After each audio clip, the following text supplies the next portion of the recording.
ሰውየው አሉ ልጅ ወለደ ደስ አለው አልጋ ለማሰራት እንጨት ቤት ሄደ ከዛ ለልጅ አልጋ ማሰራት ፈልጊያለሁ አለ ቀብድ ከፈለ ደረሰኝ ተሰጠው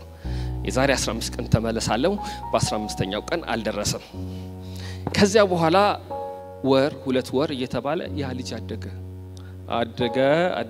አደገ ከዛ አገባ ከዛ ወለደ አባቱ ምን አለው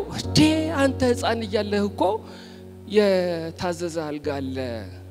እና ደረሰኝ ይሆንና አለው እሱን ያዘና ሄደ እኔ ህፃን እያለሁ አራስ እያለሁ የታዘዘ አልጋ አለና እስኪ እንዴት ነው ሲል አባቴ አርፏል ቢሆንም ጠንቃቃ ነው አባቴ ይመዘግባል ይሰንዳል አለና ገለጥ ሲል ተገኘ ከዛ የዛሬ 15 ቀን አለው እንደገና አለው በ15ኛው ቀን ሲመጣ አልደረሰም በጣም ተናደደ እኔ ህፃን እያለሁ የታዘዘ አልጋ እንዴት እስከዛሬ አይደርስም ሲል ምን አለ መሰላችሁ